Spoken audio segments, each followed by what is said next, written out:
A skull cut into 4 pieces, a torso wrapped in plastic, limbs scattered across an entire city. Using a hacksaw and even separating his face from his head. Police recovered just 30% of Stuart Everett's remains from 19 different locations across Greater Manchester. Pieces of a 67-year-old man whose only crime was opening his home to someone who needed it. When rent pressures intensified, Stuart's roommate Marchin didn't just argue or move out. He bludgeoned Stuart's head, cut his body into 27 pieces, and hid them across Manchester's parks and reservoirs. Then he stepped into Stuart's life, using his bank cards, mailing birthday cards to family. No one knew Stuart was gone because Marchin had become him. Could financial stress truly drive someone to such unspeakable brutality? Or was something darker lurking beneath Marchin's surface all along? This is the shocking story of Stuart Everett. Can you double check, please? This is Marchin Majakuez, outraged that police would arrest him before he could board a bus out of town. You might be excused for thinking this was an innocent citizen upset over police harassment. You'd be wrong. By the time officers spotted him on Eccles Old Road that April afternoon, Manchester had become a macabre jigsaw puzzle. Human remains wrapped in kitchen plastic appeared in abandoned bunkers. Body parts surfaced in reservoirs. A hacksaw with DNA traces sank beneath Black Leach's waters. The city had been turned into an open grave. Have you got anything sharp or anything in your pockets that might hurt me? Absolutely. Okay. Marchin insisted as handcuffs clicked around his wrists. It's definitely a mistake. 100%. But police had the description memorized. White male, black beanie with orange logo, gray jacket, light gray bottoms. The man who struggled under the weight of blue shopping bags filled with the remains of a human being. This unassuming man on number 33 bus had scattered pieces of a body across 6 different locations and was likely heading toward a 7th when they stopped him. You're under arrest for suspicion of murder. Do you understand the offence? You're under arrest for the meeting time, okay? Suspicion of murder for an incident which occurred in Salford, alright? So you were taken to... No remorse, no panic, just annoyance at the inconvenience of being caught before he could finish erasing a man from existence. A man who called him a friend.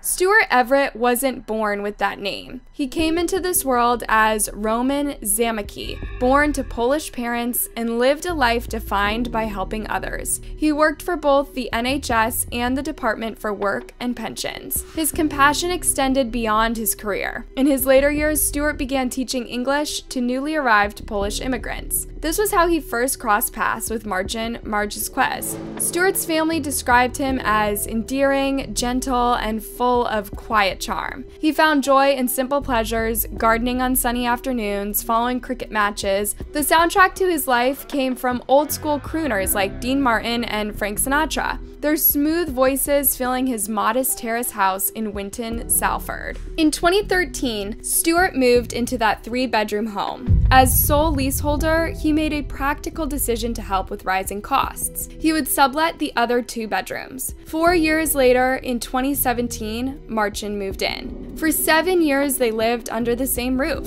7 years of shared spaces, passing conversations, 7 years during which Stuart never suspected that the man down the hall would one day end his life in unimaginable brutality.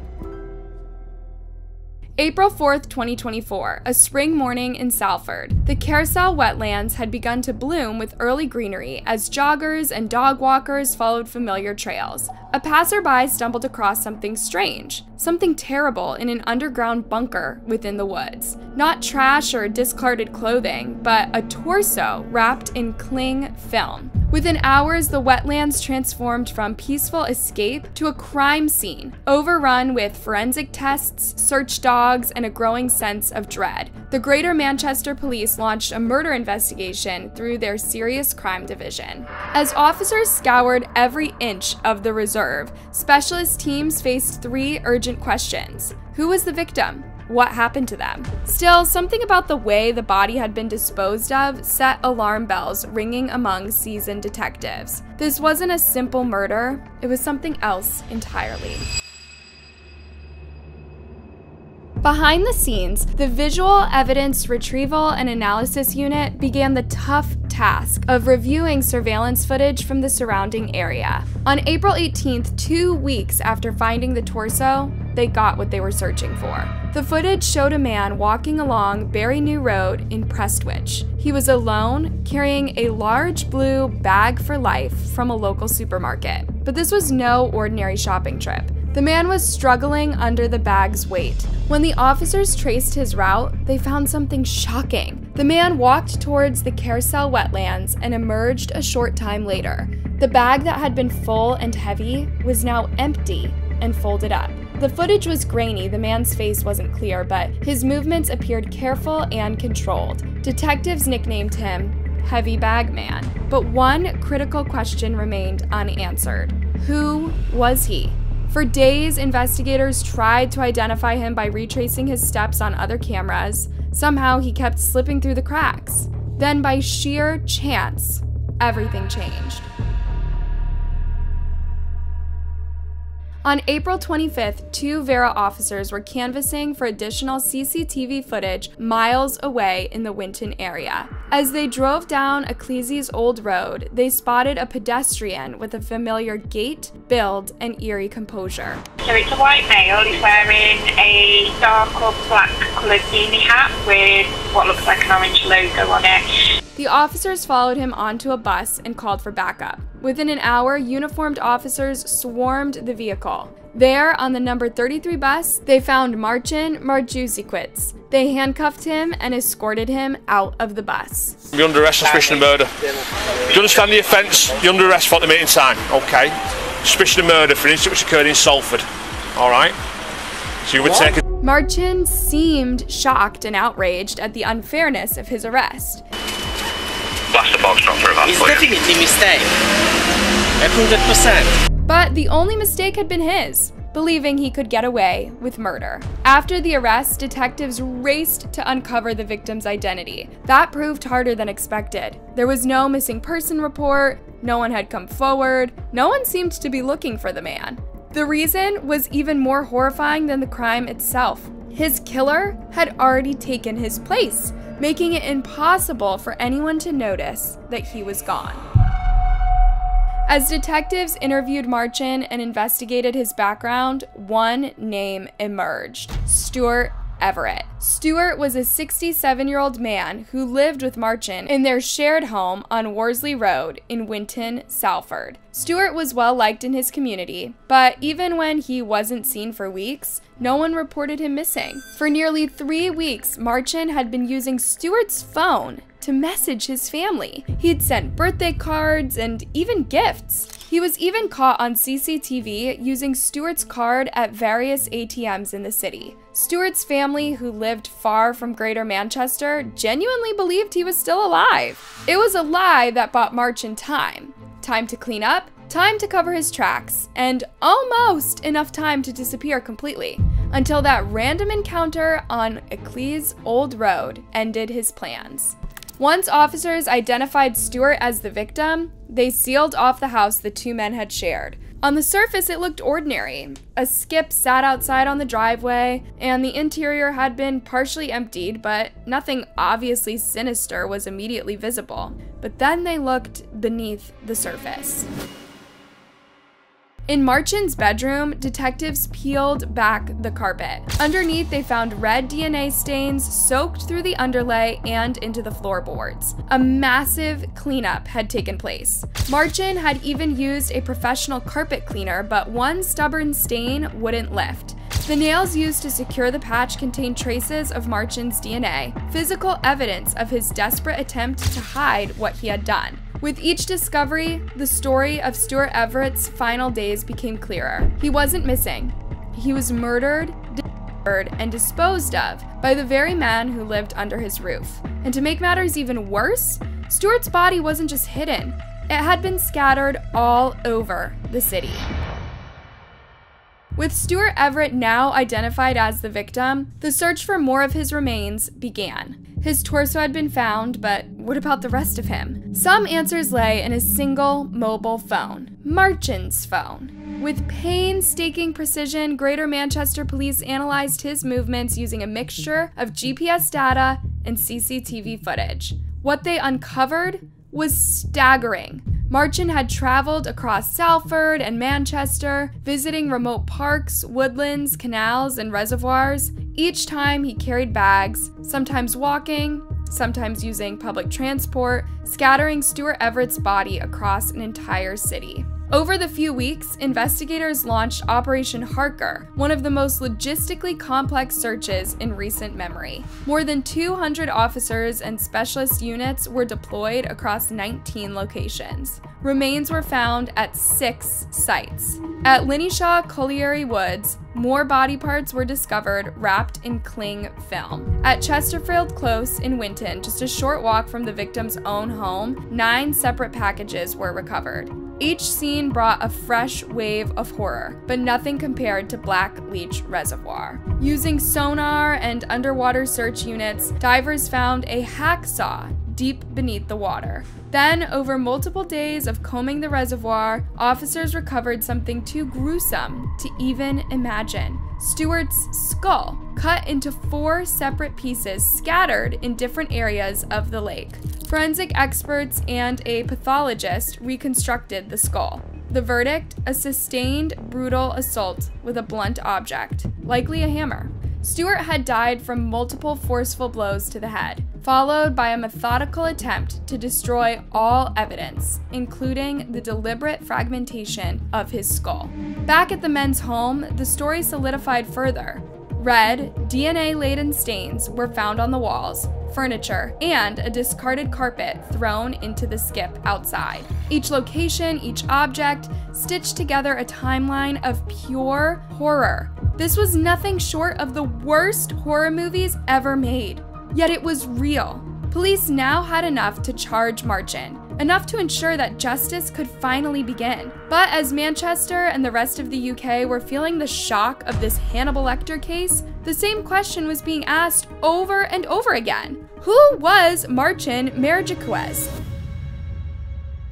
A 42-year-old Polish national who had once worked at fast food restaurants in the Trafford Center. By March 2024, Marcin was unemployed, isolated, and 60,000 pounds in debt. He was also obsessed with horror and gore, even sporting a tattoo of Jason Voorhees, the slasher villain from the Friday the 13th films. Police would later reveal that this guy was also a dad. He had 2 children with his ex. On Marcin's devices, police found searches for Spanish rental properties, possibly part of an escape plan.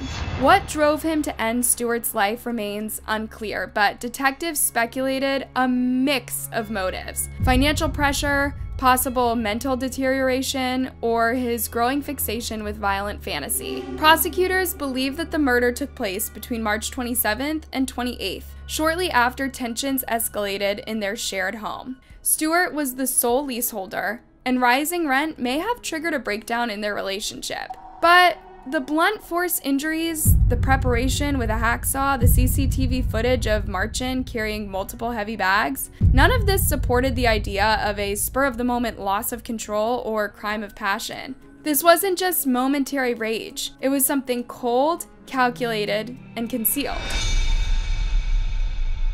Even for seasoned detectives, the scale of this investigation was unprecedented. When police launched Operation Harker, they had one goal: to piece together the truth, no matter how scattered it might be. And the word scattered could not be more literal. Parts of Stuart were found across 6 separate locations, including Black Leach Reservoir, Linnyshaw Colliery Woods, Bogart Hole Clough, and areas near Wesley Woods. The scale of the operation was staggering: over 2,000 hours of CCTV footage reviewed, more than 3,000 exhibits collected, over 450 witnesses' statements taken. By the end of the investigation, police had recovered around 30% of Stuart's body. Yes, 1 year later, 2/3 of Stewart are still missing, perhaps forever. Detectives described the investigation as the most complex and traumatic they had ever worked on. And these weren't rookie officers, these were veterans who had seen homicides, accidents, self-removals, but nothing prepared them for Stewart's skull fragments, partially decomposed, retrieved piece by piece from murky reservoir waters. Officers who worked on Operation Harker now undergo mandatory therapy. Some wake drenched in sweat, the memory of lifting a limb from woodland soil haunting their dreams. One detective resigned entirely. This is the invisible collateral damage of murder. Marchin never considered this ripple effect, or perhaps tattooed with horror movie villains. He reveled in it. But no one suffered more than Stewart's family. They believed he was alive, planning visits, continuing his quiet life in Manchester, all while his body lay scattered across the city. The realization destroyed them twice. First, the unbearable news of his murder, and then the sickening knowledge that they'd been conversing with his killer. Every memory of those exchanges now poisoned. Stewart's brother, Richard Zamakai, spoke to the press and said there was another layer of horror to this story. All of his possessions were thrown in the bin, and that was the history of the family, which hurts very, very badly. Now, Richard is hoping to take what is left of his brother to Poland, and he is secretly hoping that the rest of his remains will not be found for fear of reliving the trauma. Stewart Everett didn't deserve any of this. He deserved dignity. Instead, his story became one of Manchester's darkest chapters. In early 2025, the trial of Marcin Markowicz began at Manchester Crown Court. It was a case that gripped the region. The level of depravity, the scale of the cover-up, the coldness of the crime, it left people stunned. Yet somehow Marcin continued to deny everything. He pleaded not guilty to both murder and the alternative charge of manslaughter. What human being can deny doing something like that when he knew there was absolutely no other person who could have done it? It's just, he must have been living in a fantasy land. But the evidence told a different story. The 2,000 hours of CCTV, more than 3,000 exhibits, and nearly 500 witness statements all pointed to one conclusion. Marcin had used a hammer-like object to inflict blunt force trauma that ended Stewart's life. There was no plausible alternative. Even Marcin's own lawyer described him as a chronic liar. And, in a final insult to the family, he offered no explanation in court. For Stewart's family, no sentence would be enough. A life had been stolen, and no verdict could bring it back. The courtroom at Manchester Crown Court fell silent as the verdict was read. Marcin Markowicz was guilty of murder. After a trial that stretched across 3 weeks, piecing together the horror in forensic detail. The fact that the murder was planned and premeditated is a key aspect of the fact that the murder was for gain. Marcin never offered a defense. He never testified, he gave no explanation, only denials, despite the overwhelming case against him. Stewart Everett's family spoke of a loss that will never be repaired. What he must have gone through and how he died, it's affected me, my life mentally, and my work and everything like that. So it's been a horrendous time. Richard was the only one who spoke, but we can imagine that the rest of his family is going through it as well. The fact that they spent weeks believing that Stewart was still alive and knowing that it was Marcin's doing will haunt them forever. And in the context of this case, the most serious statutory aggravating feature is the concealment, dismemberment and destruction of Stewart Everett's body.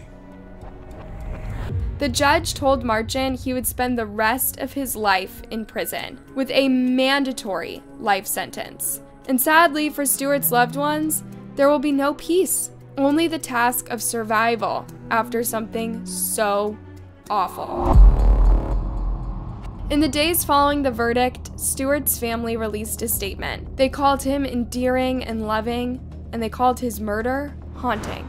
Everybody loved him, put it that way. He was cuddly, jolly, friendly, happy, and that was it. The home where Stuart had once welcomed strangers now stood silent. The 3-bedroom house where years ago he'd started renting out rooms to help pay the bills, that's how Marchant entered his life, believing he'd found a man he could trust. But over time, something shifted. Police still haven't found all of Stuart's remains. They believe much of him may never be recovered. His family has no complete body to bury, left with only fragments, only loss.